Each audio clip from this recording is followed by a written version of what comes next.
მოდი.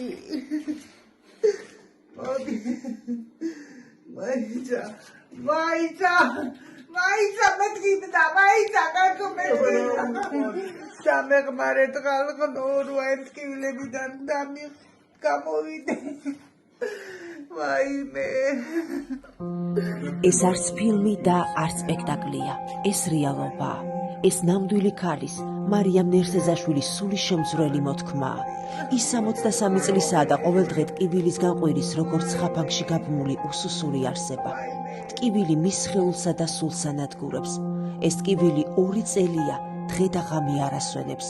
2 წელი ტანჯვა, 2 წელი არაადამიანური ტკივილი. მე უნდივა.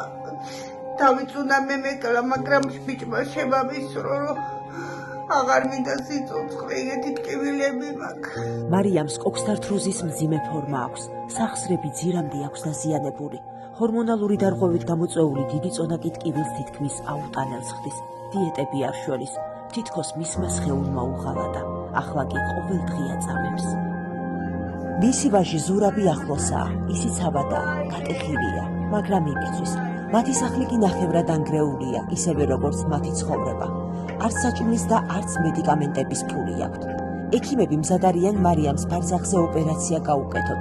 საყოველთაო ჯანდაცვა დაფარავს ოპერაციის ხარჯებს, მაგრამ ის არ დაფარავს იმ პროთეზის ხარჯებს, რომელიც მარიამ სჭირდება და რის გარეშეც უბრალოდ აზრი არ აქვს ოპერაციას. ძალიანად ხოთ დამეხმარეთ, ოპერაცია გამიგებთ, რა იქნება. უფალი გადმოგხედავთ ყველას, ვინც დამეხმარება. მარიამის ტანჯვისგან ხსნის ფასი 6000 ლარია. 6000 და ის ტკივილისგან სული შემძვრელ ყვირილს შეწყვეტს. 6000 და ის კვლავ შეძლებს სიარულს ტანჯვის გარეშე. დიახ, სულ ეს არის საჭირო ჯოჯოხეთისგან თავის დასაღწევად. გთხოვთ არ გაატაროთ მისი ტანჯვა გულგრილად. არ გამოურთოთ მისი ტკივილის ხმა. ის ხომ თქვენ გეძახით.